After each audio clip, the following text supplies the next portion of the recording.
Bonsoir à toutes et à tous. C'est pour moi surtout un plaisir de prendre part au très beau cycle de conférences mis sur pied par l'équipe du Château de Morges autour de la belle thématique des armes et armures dans les mondes imaginaires. Je ne vous ferai pas l'affront de me prétendre spécialiste en la matière, loin s'en faut. Mais je peux par contre me targuer d'être une vraie fan du monde imaginaire que je souhaitais vous présenter, celui de la légende du roi Arthur, ainsi que son adaptation dans la série télévisée d'Alexandre Astier, Kaamelott.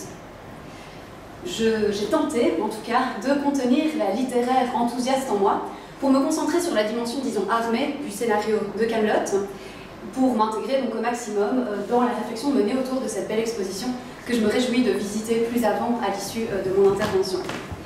Je me permettrai cependant d'emblée d'en appeler à votre indulgence. La professionnelle des armes et armures, pas même du monde arthurien, ne sera pas moi ce soir, mais je suis persuadée que nous parviendrons aisément à répondre ensemble à celle de vos questions qui me laisseraient plus démunie. Je tiens dans tous les cas à chaleureusement remercier les organisateurs de m'avoir accordé leur confiance et invité à prendre part parmi les éminents spécialistes qu'ils ont et vont encore recevoir, mais bien sûr, vous toutes et tous aussi, pour votre présence. Il est sûrement presque superflu de m'attarder sur la série en elle-même, tant son succès retentit depuis une dizaine d'années déjà. La série phare de M6, diffusée entre 2005 et 2009, a pour toile de fond donc la légende arthurienne, telle qu'elle se conçoit donc dans les romans médiévaux de la Table Ronde, en mettant en scène la plupart de ces grands chevaliers, Lancelot, Gauvin, mais aussi la Reine Guenièvre, le naïf Perceval, dans l'un donc des châteaux mythiques d'Arthur, Kaamelott. La saison a compté 6 saisons, nommées livres, de 100 épisodes de 3 minutes et 30 secondes environ chacun, en sachant donc que la 5e et la 6e saison font exception, comme vous le savez certainement, tant au point de vue du contenu que du format d'ailleurs. Alexandre Astier manifeste en effet avec la 5e saison son souhait d'orienter sa série dans une dynamique davantage sérieuse et procède pour se faire un remaniement de la durée de ses épisodes, non dépit des adaptations nécessaires pour leur diffusion sur M6, qui refuse de les présenter tels que l'auteur les a imaginés, et les livre finalement dans leur version DVD sous le format de 8 épisodes de 52 minutes. C'est peut-être la saison dans laquelle Astier prend le plus de liberté aussi avec la légende arthurienne. Ce 5e livre prend en effet pour point de départ assez particulier le refus d'Arthur de retirer Excalibur qu'il a replanté dans le rocher dans lequel il l'avait tiré, donc étant enfant, comme vous le savez toutes et tous, un traitement pour le moins intéressant de cette arme mythique entre toutes. La 6e saison, également formée d'épisodes plus longs, 9 de 44 minutes, prend elle aussi ses distances avec la légende telle qu'elle se conçoit essentiellement dans les romans médiévaux de la Table Ronde, en tissant sa toile de fond à Rome, pour y relater les jeunes années du futur souverain avant son accession au trône de Bretagne de Luc. Cette volonté de se pencher sur les origines d'Arthur répond bien sûr à un intérêt largement partagé par le public contemporain, ce qui me permet d'ouvrir un pan de réflexion important, je dirais même indispensable, à la correcte appréhension de la légende arthurienne. En interrogeant les liens existants entre le roi Arthur et l'Empire romain, Alexandre Astier renvoie en effet non seulement aux racines du personnage, mais aussi de son histoire. La légende arthurienne se conçoit de manière progressive et, disons, complexe. Il convient ainsi avant tout de distinguer ce que l'on appelle justement la légende et l'histoire arthurienne. Cette précision en appelle d'emblée une autre. Le Arthur dont il sera question ce soir est avant tout le Arthur légendaire. Et c'est essentiellement toujours le cas quand il est question du roi Arthur. Les données proprement historiques liées à sa figure sont effectivement fort réduites. L'historien Éric Le Nabour, notamment, a pu le souligner. La vérité oblige à le dire, nous savons fort peu de choses sur le véritable Arthur de Bretagne. Si nous acceptons les romans médiévaux, ceux du cycle du Graal en particulier, qui touchent à la légende arthurienne, nous ne possédons que des bribes d'informations et des traces, parfois suspectes. Mais surtout, l'imaginaire collectif élaboré autour de la figure du roi Arthur se conçoit, s'élabore surtout donc dans le cadre de ce que Martin Aurèle a pu nommer la légende merveilleuse. L'historien a pu noter donc la première apparition du nom d'Arthur au IXe siècle déjà, dans des contes au sein desquels Arthur est décrit comme un géant. Il évoque ensuite des chroniques, telles que celle du Gallois Nennius, qui vers 830 relate les 12 batailles menées contre les Saxons par Arthur, alors décrit comme un chef de guerre, et ensuite donc celle des Annales de Cambry, rédigées aux environs de 950, qui propose la première chronologie, disons, du personnage, fixe notamment l'année de sa mort en 537 et insiste particulièrement sur la victoire qu'il remporte en 516 au mont Badon. Arthur est finalement fait roi de Grande-Bretagne dans la chronique de l'auteur Geoffroy de Monmouth, l'Historia Regnum Britanniae. Bien sûr, ces chroniques ne peuvent se comprendre que dans leur perspective médiévale, c'est-à-dire difficilement prise au pied de la lettre et conçue comme véritablement véridique, telle que nous pourrions donc considérer de telles œuvres dites historiques de nos jours. Ainsi, la frontière entre histoire et légende se brouille, vous le voyez, très rapidement dans la construction du personnage d'Arthur. Au final, ce ne serait pas plus de 4 ou 5 sources sûres qui attesteraient de l'existence d'un Arthur ayant vécu entre 550 et 650 et sans qu'il ne soit jamais qualifié de roi. Son rattachement à la cour de Bretagne s'inscrit dans la continuité du mouvement amorcé donc par Geoffroy de Monmouth, qui en faisait le roi de toute la Grande-Bretagne, un modèle dès lors suivi par Wales dans la traduction qu'il offre donc de cette chronique latine. Ici encore, il convient de porter sur cette traduction le même regard prudent qu'imposait donc l'étiquette de chronique. Was adapte et développe bien davantage qu'il ne traduit stricto sensu l'Historia Regnum Britanniae. Un bon tiers de son roman de Brut est dédié à la figure d'Arthur et introduit déjà de grands motifs tels que celui de la naissance merveilleuse d'Arthur, des célèbres prophéties de Merlin, de la trahison de Mordred et des luttes intestines qu'elle suscite, de la blessure mortelle d'Arthur et de sa survie dans l'au-delà. C'est finalement avec Chrétien de Troyes que se popularise et se diffuse en langue romane, française donc, ce nouveau mythe qu'est celui d'Arthur, fait roi d'Angleterre alors. L'auteur champenois rédige dans la seconde moitié du XIIe siècle 5 romans qui jouent un rôle primordial dans l'établissement de la légende arthurienne telle qu'on la retient aujourd'hui. Ces œuvres initient la tradition dès lors florissante des romans de chevalerie breton en plaçant le roi Arthur et ses chevaliers de la table ronde en leur cœur. C'est toujours donc avec Chrétien de Troyes en fait que sont introduites la plupart des grandes caractéristiques de la littérature arthurienne. Je pense donc notamment à tous les grands chevaliers de la table ronde, au nom de Camelot, pour désigner le royaume arthurien, mais aussi donc évidemment le fameux mythe du Graal. L'importance qu'il prendra dans la production littéraire à sa suite est en outre directement liée à l'œuvre de Chrétien de Troyes, qui laisse inachevé son dernier roman, Perceval ou le Pont du Graal, et ouvre ainsi, de par le mystère subsistant à son endroit, la porte à toutes les théories élaborées au fil du temps chez ses continuateurs. Simplement introduit comme un Graal, un plat, un récipient, selon la nuance chère à Bohort, le Graal sera ensuite l'objet d'une multitude de réflexions qui conduiront à le considérer comme une coupe, une corne d'abondance, une pierre incandescente. A noter que toutes ces hypothèses évoquées dans la série Camelot peuvent s'entendre directement dans le cadre de la description qu'en fournit Chrétien de Troyes. Le Graal, enfin un Graal, comme je vous le précisais à l'instant, apparaît lors d'un cortège auquel assiste le jeune Perceval chez le roi pêcheur et qui se caractérise par son intensité lumineuse et par le service d'apparence merveilleuse qui est offert par lui aux convives sans aucune assistance humaine perceptible. L'interprétation la plus commune du Graal comme le réceptacle, bocal à anchois ou pas, du sang du Christ employé par Joseph d'Arimathie est postérieure et découle d'un mouvement général de christianisation de la légende. Quelles que soient ces variantes, je pense qu'il est indubitable que le Graal occupe une place de choix dans la légende arthurienne, ce qui me permet, je pense, de confirmer la pertinence de la nuance que je vous présentais en introduction entre histoire et légende arthurienne à proprement parler.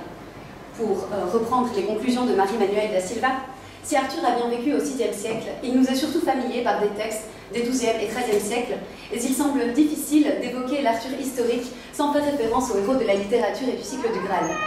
Les deux mondes qui coexistent dans la série, les personnalités d'Arthur qui y sont associées, renvoient d'une part à la période violente de la mise en place des royaumes barbares sur les ruines de l'Empire romain, et d'autre part au Moyen-Âge flamboyant des XIIe et XIIIe siècles, comme les châteaux, les vêtements, les armures et les scènes d'amour courtois le laissent présumer. Alexandre Astier joue grandement de ce double creuset historique et légendaire. Cette malléabilité qui caractérise le traitement de la matière arthurienne dans la série Camelot s'insère en outre, et cela me semble extrêmement intéressant, dans la continuité des œuvres qui l'ont formée. La légende arthurienne en construction se conçoit d'emblée comme souple et adaptable, bien sûr aux imaginations, mais aussi aux époques des auteurs qui l'ont rédigée. Ainsi, le Arthur de Geoffroy de Monmouth combat les Romains et les Saxons, mais équipé comme un chevalier des années 1130, d'un écu, d'une lance, d'un hauberge, d'un aume, et la cour raffinée, décrite avec tant d'attention par Chrétien de Troyes, se conçoit davantage à la lumière des principautés des XIIe et XIIIe siècles que de celles du VIe siècle. De manière assez similaire, Alexandre Astier transpose le héros arthurien à l'époque moderne, lui prête des tracas et idéaux parfois fort éloignés de ceux qui pouvaient animer véritablement les chevaliers médiévaux donc. Excusez-moi, je reprends mon fil du coup. Pas de problème. Je pense notamment, bien évidemment, aux nombreux sujets d'intérêt d'Arthur pour la condition féminine, la peine de mort ou la torture, qui reflètent évidemment bien davantage donc, nos propres aspirations que celles du souverain du VIe ou même du XIIe siècle. Certes, le roi Arthur était dépeint comme un souverain soucieux du bien-être de ses sujets, mais il va de soi que de telles préoccupations avaient peu de place à son conseil. L'adaptation qu'opère Alexandre Astier ne se limite pas à cette modernisation ponctuelle des thématiques abordées. Elle s'inscrit au contraire dans un souci omniprésent de décalage. On a pu le considérer à trois niveaux. D'abord dans une dynamique temporelle, notamment liée à la contemporanéité du langage employé. Il n'était effectivement pas spécialement usuel à la cour du roi Arthur, tel que présenté dans les romans médiévaux, que le roi prête ses chevaliers à se sortir les doigts du cul. Là, le décalage est également thématique, qu'il s'agisse donc seulement de cette modernisation évoquée ou plus largement d'une altération fréquente des sujets communs à l'univers arthurien, notamment celui de la guerre. Je pourrais y revenir. Plus globalement, on observe immanquablement un décalage de nature burlesque porté sur les personnages et la plupart des motifs arthuriens. Ainsi, trois des occupations primordiales des chevaliers chez Chrétien de Troyes, l'aventure et l'errance, le combat, la quête en soi, s'avèrent absentes, réduites à néant ou à de vagues allusions. Mais Alexandre Astier n'a pas pour autant pour objectif de vider leurs idéaux, les grands thèmes arthuriens. Il cherche plutôt simplement à les détourner, à les faire dérailler selon sa propre formule, en leur insufflant du quotidien. Telle semble être la clé de voûte de son travail d'adaptation, qu'il s'agisse du vocabulaire employé, des thématiques abordées, de la tonalité générale inscrite dans la série. On ne peut que constater ce souci de familiarité qui l'irrigue à tous les niveaux. Bien loin des grands idéaux chevaleresques, la série ne nous offre qu'une peinture ordinaire de la cour du roi, entourée de chevaliers peu brillants, qu'on ne nous présente que dans leur plus simple quotidien, fait de rencontres fortuites dans les couloirs, de bains plus ou moins rares selon les cas, de picoles et de gueuletons surtout, et de quelques réunions qui sont elles aussi ramenées à leur banalité, de par leur régularité presque superflue. Mais il n'en reste pas moins question de la table ronde, même si on va dire que son aspect semble un petit peu quand même détérioré quand elle sort de griffes de réclame, de ces célèbres chevaliers, même s'ils ne semblent pas particulièrement réceptifs aux idéaux qui sont supposés les habiter, et bien sûr du fameux mythe du Graal, même si le mystère et l'aura qui le caractérisent dans les romans médiévaux en prennent un sacré coup à force de tentatives de rapprochement, jusqu'avec les coupes de vin du boui-boui du coin.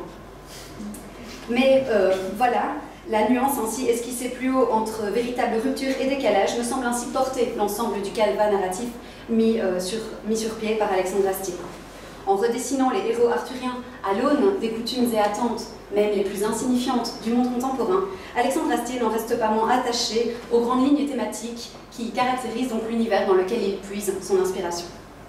Ce mélange de respect pour la tradition et d'innovation s'avère d'autant plus intéressant qu'il rapproche la série Kaamelott d'un bon nombre des œuvres médiévales elles-mêmes. Ce processus de décalage dénué de toute volonté critique, comme je viens de vous le faire remarquer, rejoint en effet la dynamique parodique qui caractérise de nombreux romans arthuriens, particulièrement du XIIIe siècle. La tendance d'Alexandre Astier à détourner les motifs arthuriens n'est donc absolument pas neuve, loin s'en faut. Les auteurs médiévaux avaient notamment déjà saisi le potentiel humoristique des mœurs extrêmement raffinées de Gauvin, pourtant loin d'être un genou ignare chez Chrétien de Troyes, mais au contraire, le parangon des valeurs chevaleresques et courtoises, absolument parfait, jusqu'à l'excès et à la moquerie donc. Toute une série de romans s'attarde dès lors, à le descendre de son piédestal, détournant ce faisant la plupart des caractéristiques donc des romans de chevalerie breton et surtout des valeurs courtoises qui étaient vantées. C'est ainsi que le goût de Gauvin pour la gent féminine est poussé jusqu'au donjuanisme, le goût aussi des jeunes femmes pour Gauvin traduit en véritable aveuglement, et surtout donc son élégance et son talent oratoire tournés en incapacité à l'action, de manière assez similaire d'ailleurs à ce qu'Alexandre Astier propose dans la série Kaamelott. Mais surtout, ce sont donc les grandes caractéristiques de la littérature chevaleresque et courtoise qui sont mises en défaut. L'amour courtois célébré notamment avec le couple de Lancelot et Guenièvre, comme vous le savez, se traduit dans ses romans en pure pulsion sexuelle, l'attachement de Gauvin au code de comportement courtois en simple obligation formelle sous peine de mort même, et l'aventure chevaleresque se voit pour sa part vidée de son essence lors des chevauchées purement narcissiques de Gauvin. Mes exemples sont bien trop concis pour être explicites bien sûr, mais c'est exactement le même procédé qui est prêté à Alexandre Astier, comme le soutient Hélène Bouget. Au-delà donc de la proximité du traitement proposé aussi bien par Alexandre Astier que par les auteurs médiévaux, ce qui me semble particulièrement intéressant ici, c'est le respect inhérent donc au processus parodique dont fait preuve Alexandre Astier dans la série de Camelot face à l'univers arthurien. Pour citer le grand médiéviste Philippe Ménard, la parodie renvoie à un modèle littéraire, c'est un art de référence. Il convient dès lors qu'elle puisse connaître et reconnaître les œuvres auxquelles elle se réfère, ce qu'accomplit, donc je pense parfaitement, Alexandre Astier. Camelot s'apparente finalement à un palimpseste de tradition littéraire traité avec plus ou moins de liberté et dont le fond thématique et les personnages correspondent à un certain degré de la réalité littéraire médiévale, puisque l'entreprise parodique souligne, par inversion, les traits essentiels du personnel arthurien pour mieux les tourner en dérision. Des variances apparaissent bien sûr, je n'en doute pas, mais la technique de jeu avec la tradition me semble rester la même. En ceci aussi donc, tout comme dans le traitement de la temporalité liée à la légende, Alexandre Astier manifeste son rattachement à la logique qui emprunte depuis sa création l'univers arthurien, bercé entre deux époques, celle du VIe et du XIIe siècle, intrinsèquement mouvant et intégrant depuis ses origines une capacité à l'autodérision. À l'issue donc de ce très rapide parcours parmi les grandes caractéristiques de l'univers arthurien, je pense que vous m'accorderez que si Camelot rejoue indubitablement les codes de cet univers, ce n'est que dans une voie depuis longtemps arpentée par ses auteurs, jouant entre innovation, anachronisme et invention toujours. J'en viens enfin à la question des armes dans la série Camelot, que j'ai choisi d'aborder sous un angle plus spécifique, du moins plus aisé d'accès pour l'ignorante que je suis dans la matière, en me penchant sur le personnage du maître d'armes. Aucune mention n'est faite, à ma connaissance, à un tel personnage dans les romans rédigés en ancien français. Son introduction dans la série est néanmoins extrêmement intéressante, en ceci qu'elle joue donc justement de cette dimension quotidienne qu'insuffle Alexandre Astier à la légende arthurienne. Dites, c'est pas aujourd'hui votre entraînement avec le maître d'armes? Je sais pas, je sais plus quel jour c'est. Ah ah, sire! Je vous attends! À moins que vous préfériez qu'on dise partout que le roi est une petite pénale qui pisse dans son froc à l'idée de se battre! Ouais, c'est aujourd'hui, je crois. En présentant le roi Arthur non seulement en chevalier accompli, mais aussi en formation continue, la série Camelot teinte le portrait du souverain de notes plus vivantes et réalistes, disons. Rares sont les évocations dans la légende à la formation militaire d'Arthur, d'emblée établie dans les romans de Chrétien de Troyes. Le romancier champenois met en effet en scène une figure royale quasi monolithique qui fonctionne davantage comme un élément du décor, un point de départ ou de relance à l'aventure de ses chevaliers, sans qu'il n'y apparaisse spécialement aux premières loges. La première description qui est donnée d'Arthur est révélatrice de cette situation. Un jour de Pâques, à la saison nouvelle, à Caradig dans son château, le roi Arthur avait tenu sa cour. Jamais on n'en vit de plus riche, car il y avait nombre de valeureux chevaliers, hardis et courageux et fiers, et de riches dames et demoiselles, filles de rois, gracieuses et belles. L'emphase est ainsi en effet bien davantage mise sur l'excellence de la cour que sur le personnage du roi à proprement parler, sur la qualité combative de ses chevaliers que sur la sienne elle-même. Ainsi, Arthur devient dès l'introduction de la légende une toile de fond davantage qu'un personnage de légende à part entière. Mais qu'importe cet immobilisme, il n'empêche qu'un personnage de sa qualité se doit d'être entraîné. Arthur n'a pas, dans les romans médiévaux, à défendre l'honneur de sa cour de la même manière qu'il ne le fait dans la série. Et encore une lettre d'insulte de votre tante de Tintagel. Au feu avec les autres. Sinon, vous avez une provocation en duel du chef de clan de la Grand Marée. Ah non, mais ça va bien maintenant. Je vais pas combattre un chef de clan par semaine. Bah, il vous témoigne son respect. Mais il faut qu'ils se calment avec le respect. Pas qu'ils oublient qu'à chaque fois je risque ma peau. C'est la tradition, sire. Ce serait de mauvais ton de refuser. Les défis lancés à la cour du roi de Bretagne sont en effet le plus souvent relevés par l'un ou l'autre de ses chevaliers, sous sa responsabilité bien sûr, mais il est peu fréquent qu'il y intervienne directement lui-même.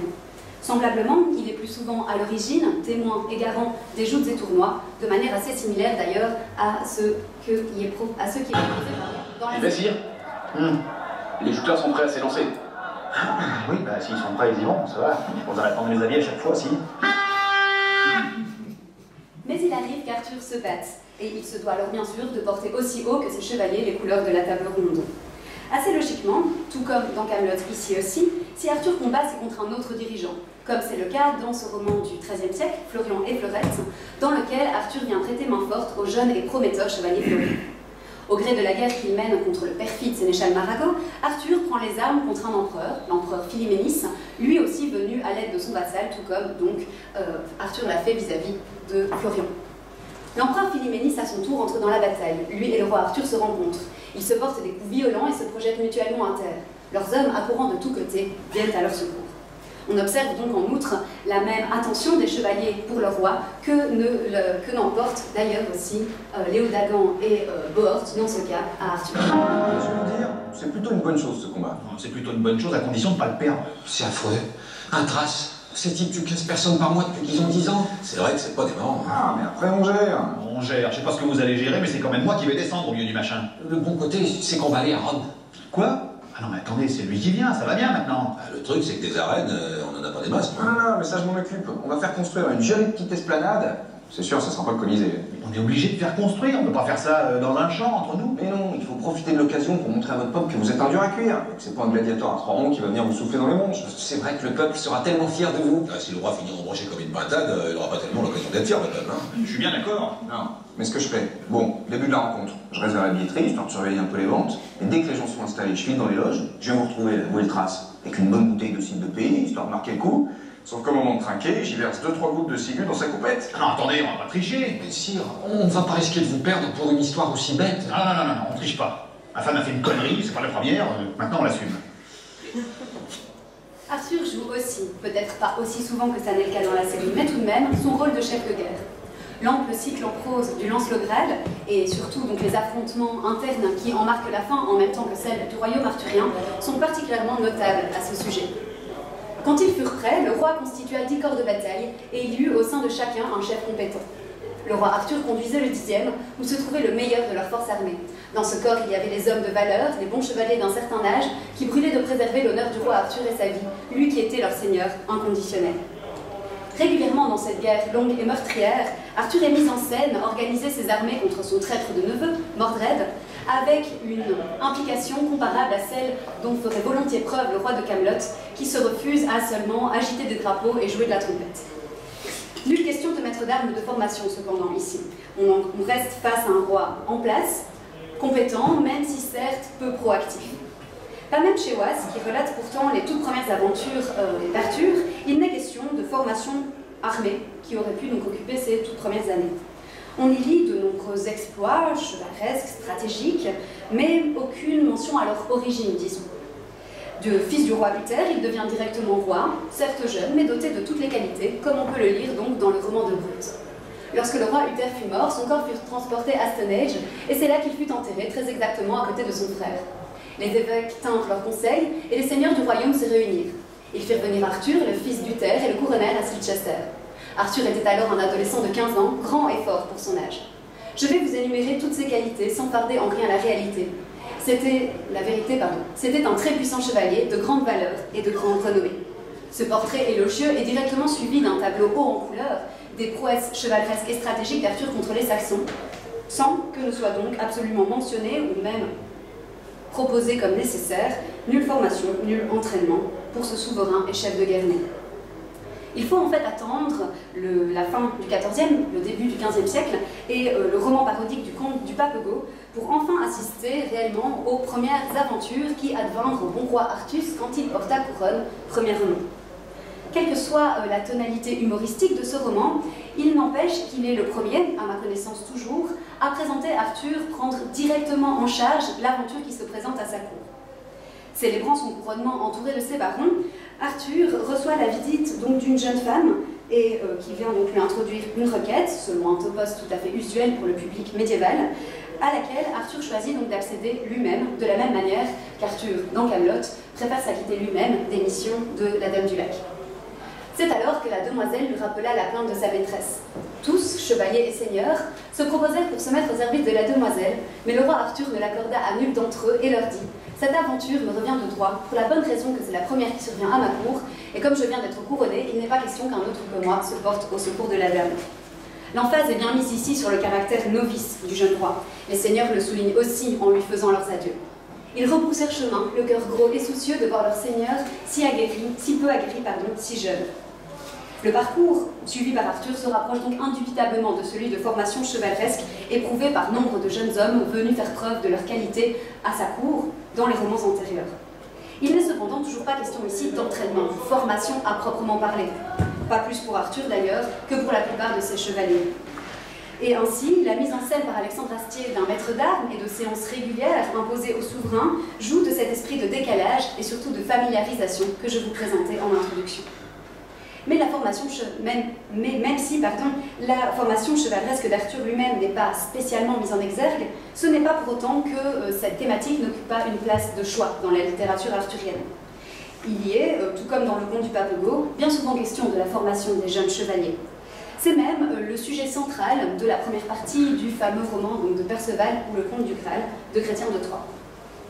Une première rencontre avec des chevaliers qui témoigne donc, je vous laisse le découvrir avec l'extrait derrière moi, de l'ingénuité, voire même de l'ignorance du jeune Perceval, le motive donc à quitter le foyer familial et à devenir à son tour chevalier. Cette nouvelle destinée, disons, en passe bien évidemment par un armement auprès du roi Arthur, garant inconditionnel de l'agent chevaleresque dans les romans bretons, mais aussi par une formation aux armements.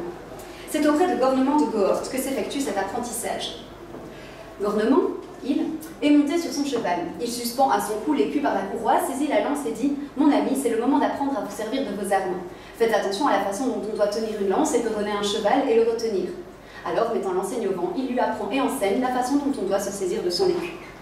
L'importance accordée par ce noble et généreux hôte au jeune Perceval se manifeste encore dans la série Camelot, lorsque Arthur s'agace contre Bohort et le force à se rendre auprès du maître d'armes pour assurer de sa qualité chevaleresque. Qu'est-ce que vous faites là-bas? Rien.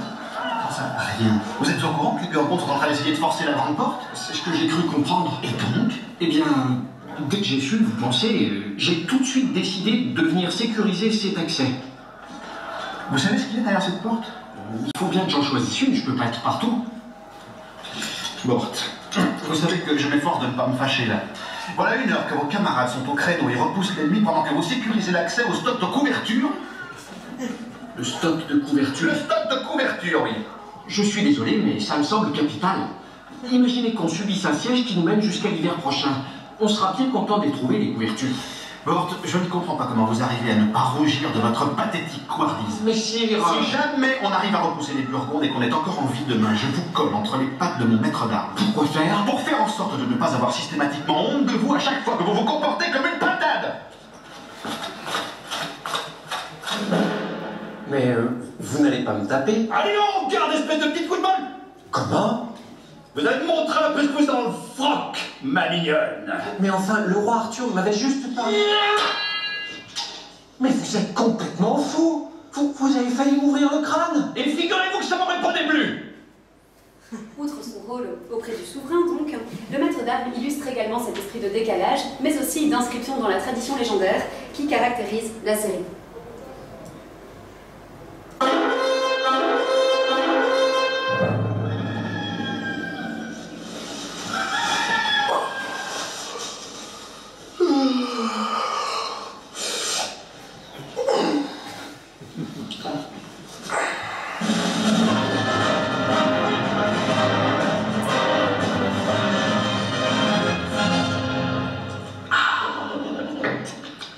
Eh ben, vous mangez pas? J'ai fini.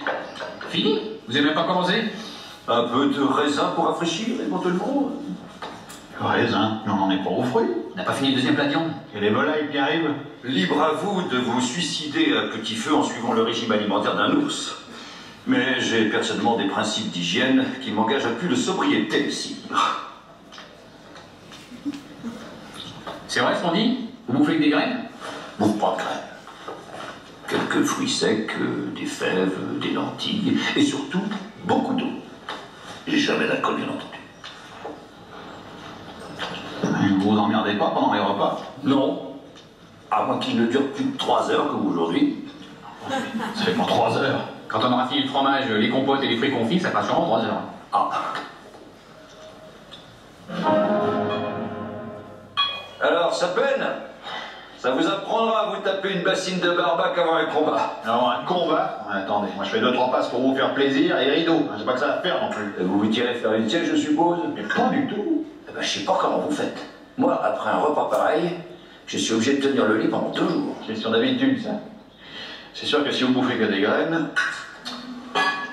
Je ne bouffe pas que des graines, si, mais j'estime que si on avale l'équivalent de son poids en viande 2 fois par jour, il ne faut pas s'étonner de ne pas pouvoir mettre un pied devant l'autre sur les champs de bataille. Je ne suis pas sur un champ de bataille, je suis chez moi. Et j'avoue que je préfère aller pioncer 1 heure plutôt que de me démener à faire des entraînements interminables. Ils sont interminables parce que je me bats contre une grosse patate de 200 livres et qu'on s'emmerde. Ben justement, ça vaut pas le coup de s'emmerder, foutez-moi la paix une bonne fois. Mais c'est capital de s'entraîner en combat réel, vous avez droit au casse-pipe avec votre surcharge pondérale là. Alors en combat réel, je tombe plus souvent sur des gars comme moi qui aiment bien bouffer, plutôt que sur des types tout secs qui mangent que des graines. Je ne mange pas de graines.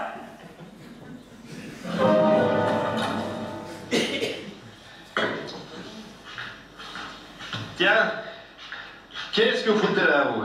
Ah, c'est 2 h du matin, c'est mon casse-dalle de la nuit. Sans indiscrétion, vous en avez combien des casse-dalles par jour? Par jour, 7. 7? Vous croyez pas qu'il y en a un peu plus, non? Celui-là, par exemple, c'est combien pour aujourd'hui? Vous n'avez pas demandé ceux de la nuit, vous avez dit par jour. Par jour? Parce que 7, c'est juste pour la journée? Évidemment, avec ceux de la nuit, ça fait 11. Je voulais vous demander, qu'est-ce que vous pensez du maître d'armes? De quel point de vue? Alimentaire. J'aime mieux pas parler de ça. Vous vous rendez compte de l'exemple qu'il donne aux jeunes? Pas bien, non? Qu'est-ce que c'est que ce style de bouffer des petits machins tout secs et 3 gallons de flotte par jour? Bon, moi, chacun son truc. Si la jeunesse se met à croire à ces conneries, on se dirige tout droit vers une génération de dépressifs. Le gras, c'est la vie.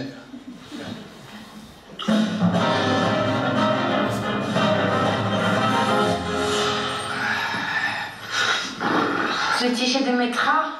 Non, en cuisine. Encore? Vous exagérez, hein.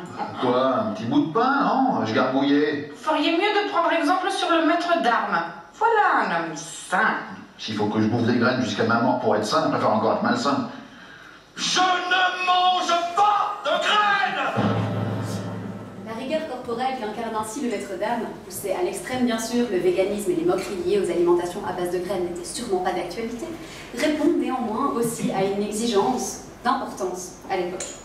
La condition physique des chevaliers ne peut en effet être laissée au hasard. Au-delà de leur entraînement, il convient qu'ils prennent soin du bon maintien de leur corps. Les ouvrages à perspective médicale, au-delà de ceux spécifiquement dédiés aux chevaliers bien sûr, insistent sur cette dimension de garde, de contrôle, dirions-nous aujourd'hui, du corps. Dans la ligne d'influence qu'offre le médecin antique Galien, qui met en avant l'équilibre nécessaire des 4 humeurs dans le corps humain, Aldebrandin de Sienne s'inscrit dans cette tradition des traités nommés régimes de santé, qui sont ainsi donc voués à une large diffusion de ces préceptes. Son régime du corps, rédigé dans la première moitié du XIIIe siècle, est révélateur de cette importance accordée au contrôle et à l'équilibre de soi. Il y souligne tour à tour les divers critères influant la matière, liés à l'air, aux saisons, aux saignées, à l'alimentation bien sûr. Et la section qu'il consacre au vin est particulièrement donc explicite de cette recommandation de mesures qui entourent le corps. Si je traduis rapidement, fort littéralement et de manière absolument pas élégante, cet extrait. Et ainsi, vous voyez que le vin fait du bien à celui qui le boit raisonnablement, mais vous devez aussi savoir qu'il fait du mal à celui qui en boit comme il ne devrait pas. Dans une veine très similaire aux recommandations du maître d'armes, Aldebrandin de Sienne poursuit en exacerbant la nécessité de se remuer un peu les niches. Qui veut préserver sa santé en bougeant et en travaillant son corps, il convient qu'il sache quand il doit le faire et dans quelle mesure, que cela ne sera pas trop peu ni trop. Dans un cas comme dans l'autre, il convient bien sûr d'adapter ces prescriptions aux équilibres de chacun. Mais l'idéal d'équilibre, de sobriété, pour citer la propre philosophie du maître d'armes, est immanquable. Aucun doute sur la question non plus. Le sifflard au saut du lit ne devait pas être mieux considéré qu'il ne l'est de nos jours. Mais il est vrai que le système alimentaire déprécié par le maître d'armes constituait une généralité, sinon parfois même une norme, parmi la gent chevaleresque. On oppose fréquemment chez les médiévistes ce que l'on nomme le triangle érémétique, fait de pain, d'herbe et d'eau, au triangle dit chevaleresque, comme le représente bien donc la série Camelot, fait de pain aussi, mais surtout de viande et de vin. Les excès critiqués dans la série relèvent donc peut-être de l'interprétation, mais ils ne paraîtraient pas tout à fait anachroniques pour autant. Pas plus, du coup, que le souci du maître d'armes de respecter son corps et son aptitude indispensable au combat, selon ce double jeu ainsi instillé dans la série. Autre caractéristique incontournable de la personnalité du maître d'armes, outre son aussi contesté que ridicule régime granivore, ses approches vindicatives aux entraînements si difficilement imposés à son souverain. Je mais allez-y doucement, non, c'est de l'entraînement. Pas de doucement qui tienne. Vous allez me faire plaisir de vous remettre un peu les miches, sire. T'as l'impression de me battre contre une vieille? Oui, parce que là, on a dit qu'on se battrait pas. C'est juste 2-3 passes comme ça, histoire de se dégourdir. Parce que vous appelez ça des passes, vous? Moi, j'appelle ça des politesses. Allez, en garde, ma mignonne! Mais mon Dieu, mais c'est pas possible, vous pourriez me prévenir. Le jour où vous tombez sur un ennemi, ça m'étonnerait qu'il vous prévienne.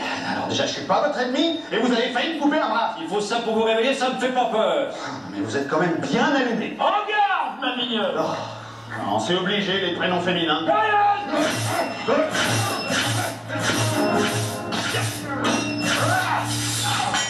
Ah, sire, c'est pas le tout d'avoir une épée magique, pas vrai? Encore faut-il savoir s'en servir. Ne me prenez pas trop pour une bleusaille quand même. Un combat réel, je me défends pas trop mal, figurez-vous. Alors dites-vous que c'est un combat réel. Montrez-moi ce que vous avez dans ce slibard. Dites pucelle! Non, moi j'arrête.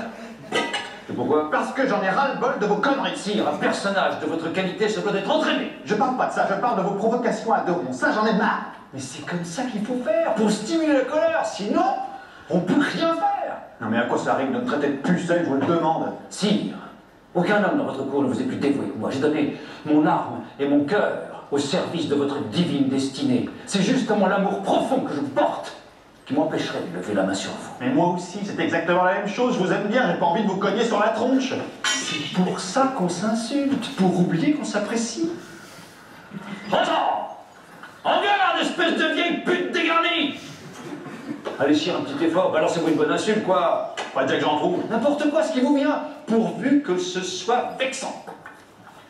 Bon alors, regarde. Sors! Fils d'unijambiste. Sire, mais Qu'est-ce que j'ai dit, une connerie? c'est pas une insulte, ça, sire. C'est vrai.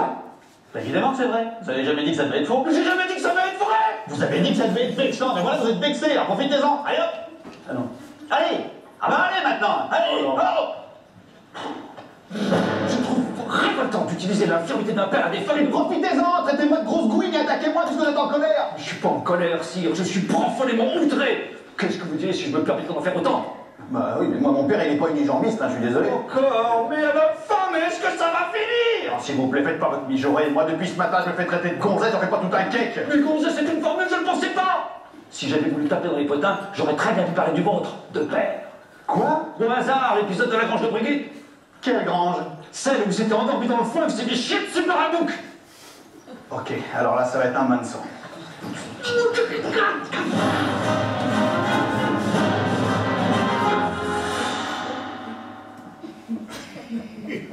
Il me semble qu'il était musclé l'entraînement hier, hein? Ouais, on a un peu chargé, ouais, ça nous fait du bien, ça nous... Sire, mon père était unijambiste, mais moi, ma femme n'a pas de moustache. Qu'est-ce qu'il dit? On fait semblant. C'est pour nous stimuler un peu, ça nous... Vous voyez? Alors ça vient? Dites vite. Bien sûr, cette fois encore, la caricature est de mise. Les injures n'étaient forcément pas monnaie courante parmi la gent chevaleresque animée par les plus hauts idéaux courtois. Mais il existait bien sûr des chevaliers particulièrement impolis, même si peut-être pas au point de traiter leur adversaire de vieilles putes dégarnies, mais ils sont dans tous les cas alors plutôt considérés comme des ennemis, des rustres peu dignes du statut chevaleresque dont il convient que nos chevaliers de la table ronde démontrent la vilainie. C'est par exemple le cas du guetteur du passage des pierres que doit traverser Lancelot parmi bien d'autres épreuves pour aller libérer son aimée la reine Guenièvre dans le roman du Chevalier de la Charrette de Chrétien de Troyes. Au gré donc de toutes ces épreuves, dont la première et la plus importante d'entre elles est, comme vous le savez peut-être, le fait donc, l'obligation pour Lancelot de monter dans une charrette, qui donne donc son nom au roman comme vous l'aurez noté, et qui se révèle donc source d'une honte qui le poursuit tout au long de ses aventures ensuite, et notamment donc lors de sa rencontre avec ce guetteur qui insulte d'emblée Lancelot pour la honte qu'il a accepté d'essuyer en montant dans cette charrette. À celui qui approche du passage, le chevalier qui le garde reproche la charrette en des termes injurieux. Vassal, lui dit-il, quelle hardiesse est la tienne, et quelle grande sottise d'être ainsi entré dans ce pays. Jamais n'aurait dû venir ici un homme qui serait monté en charrette. Que Dieu ne t'en laisse plus jamais de joie. La réaction de Lancelot est immédiate. Il s'élance, lance au vent, face à cet ennemi, ainsi déclaré. L'insulte semble donc avoir valeur de défi ici, tout comme dans Camelot donc, une composante effectivement essentielle de l'affrontement chevaleresque. Il est en effet bien rare que les combats ne débutent pas par l'un ou l'autre appel de ce type, peut-être pas aussi vigoureux une fois encore, mais parfait pour citer à nouveau le maître d'armes, pour susciter la colère. Son insistance à provoquer le roi pour oublier qu'il s'apprécie s'avère elle aussi donc assez récurrente. On observe effectivement qu'il est compliqué, voire impossible, pour les chevaliers, amis ou alliés, de s'affronter l'un l'autre. Le combat que refusent de poursuivre Gauvin et Yvain une fois qu'ils se sont reconnus sous leurs armures dans le roman du Chevalier au Lion en est explicite. Je ne vous le cacherai pas, je m'appelle Gauvin, fils du roi Lot. À ces mots, Monseigneur Yvain reste abasourdi et bouleversé. En proie à une violente colère, il jette à terre son épée rouge de sang et ce qui restait de son écu en morceaux. Il descend de cheval et met pied à terre en s'écriant « Hélas, quel malheur! Nous devons cette bataille à une ignorance affreuse. Nous ne nous sommes pas reconnus. Car si je vous avais reconnu, je ne me serais pas battu contre vous. J'aurais préféré me proclamer vaincu avant le premier échange, je vous le jure. » En ceci aussi, donc, le maître d'armes n'a pas tout à fait tort. Il est nécessaire pour s'affronter, d'oublier qu'on s'apprécie, sinon on ne peut rien faire. La dévotion dont il fait preuve dans ce contexte à l'égard du souverain témoigne elle aussi d'une dynamique fondamentale de la table ronde. Cela va certainement vous sembler évident, mais la logique d'allégeance dépeinte dans Camelot correspond assez bien au serment, disons, qui était nécessaire à la cour arthurienne elle-même, mais aussi donc, plus généralement dans un rapport de vassal à suzerain. Des devoirs donc de conseil et de soutien à proprement parler, plus encore donc, comme je vous le disais, dans le cadre qu'offre la table ronde. Wass, en mettant sur pied donc l'un des plus célèbres motifs de la légende arthurienne, comme vous le savez, insiste sur l'idée d'égalité et d'échange qui se doit de présider à cette institution. C'est pour les nobles seigneurs qui l'entouraient et qui tous se croyaient meilleurs les uns que les autres, et l'on aurait eu bien du mal à dessiner le pire, qu'Arthur fit la table ronde, cette table sur laquelle les Bretons racontent tant de fables. C'est là que prenaient place, dans la plus parfaite égalité, les nobles seigneurs. Ils siégeaient autour de la table dans l'égalité la plus parfaite, et c'est dans la plus parfaite égalité qu'ils étaient servis. Aucun d'eux ne pouvait se vanter d'être mieux placé que son égal, tous siégeaient aux places d'honneur, aucun ne se trouvait relégué à l'écart. Une volonté similaire anime la fondation de la table ronde dans Camelot, que le roi Arthur défend également au nom de l'idéal de communauté et de mission sacrée qu'elle se doit de poursuivre. Bon, c'est quoi le problème exactement? Le problème, c'est que c'est toujours un peu les mêmes qui se tapent le sale boulot, si vous voyez ce que je veux dire. Non, je suis désolé, je vois pas, non. Alors, dès qu'il s'agit d'aller se dorer les miches en armorie pour demander aux filles si elles n'ont pas vu le cul de Luc, là oui, là, il y a des volontaires. Non, Chir, j'ai qu'à aller transmettre vos vœux à la fille du roi Oed. Voilà, par contre, pour se taper les accords de paix avec les Visigoths, qui c'est qu'on envoie? Mais vous pouvez pas arrêter de vous bouffer le nez sans arrêt pour des conneries. Ah, la paix avec les Visigoths, c'est des conneries. Vous êtes autour de la table ronde. Il serait peut-être temps de penser à être un peu solidaire. Ces réunions sont sacrées, bon sang. Elles sont là pour souder notre fraternité contre le mal. Rien ne doit se mettre en travers de notre communauté. Excusez, c'est juste pour vous dire que je vais pas pouvoir rester aujourd'hui. Faut que je retourne à la ferme de les vieux. Il y a ma grand-mère qui a glissé sur une bouse. C'est le vrai merdier. Cette valorisation ne s'en accompagne évidemment pas moins de cet esprit de décalage instillé tout au long de la série. L'introduction en elle-même de la table ronde joue de cette dynamique. Il souffle le même vent de quotidien qu'insuffle Alexandre Astier dans l'ensemble de la série Camelot. Le passage de la construction de la table ronde est particulièrement révélateur de cette tendance générale à la vulgarisation, disons, des motifs arthuriens. L'insistance sur les moyens de fabrication, bois et cuir plutôt que pierre, l'obsession de singulariser la table et de refuser toute réjouissance plus bassement matérielle, telle que celle donc du festin ou de la danse, répondent à ce souci de rendre ordinaire, de par la description qui en est ainsi donnée, l'un des éléments les plus extraordinaires de la légende arthurienne. Mais cet exemple le rend parfaitement explicite aussi, cette banalisation n'a d'égal que la quasi-glorification qui s'y porte en même temps. Les grandes caractéristiques ainsi esquissées du maître d'armes semblent très clairement s'inscrire dans la même logique. L'introduction de ce personnage atypique ne saurait en effet se concevoir autrement que dans cette perspective de banaliser la légende. Bien sûr, la distance plus généralement prise avec la représentation armée en soi répond au-delà de ce souhait donc, de décalage à des arguments techniques et financiers bien évidents. Mais en choisissant de dépeindre le célèbre roi Arthur dans sa salle d'entraînement plutôt que victorieux sur le champ de bataille, Alexandre Astier joue aussi et surtout de cette tendance parodique qui caractérise Camelot, tout comme de nombreuses autres œuvres arthuriennes auparavant. Cette logique de détournement est notable également dans le portrait qui nous est dressé du maître d'armes, vous l'aurez constaté, je pense.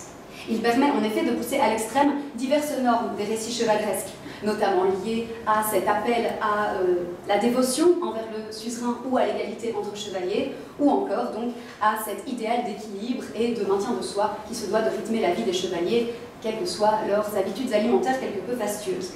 Mais ici encore, cette exacerbation conduit du même mouvement à les représenter dans toute leur splendeur, disons. Les anachronismes qui pourraient dès lors se déceler autour de ce personnage, la tension frénétique à mener une vie saine, la provocation au combat, ou plus largement les armures et techniques de combat employées, ne se conçoivent donc ici aussi que dans cette tendance générale de la série au décalage, à l'exacerbation des caractéristiques bien présentes à l'époque médiévale, notamment dans l'entremêlement historique des systèmes de représentation des corps armés. Ici comme ailleurs, se confondent les normes et habitudes des 6e et 12e siècles, qu'il conviendrait donc de ne pas distinguer aussi sévèrement que nous n'aurions tendance à le faire de prime abord. Surtout, en jouant de ce double tableau, Alexandre Astier se situe une fois encore dans la mouvance médiévale, faite de superposition et de décalage entre ces deux périodes qui marquent l'histoire de la légende arthurienne. Je terminerai donc dans cette perspective avec la propre conclusion qu'apportait Camille Bauzonnet à son article consacré au déraillement potentiel du mythe arthurien dans la série Camelot. Alexandre Astier pense faire dérailler le mythe. C'est néanmoins tout le contraire sur le fond et sur la forme. Sur la forme, puisque Camelot constitue l'une de ces innombrables réécritures qui, sans faire dérailler le mythe, le nourrit, le renforce et le fait vivre. Je vous remercie pour votre attention.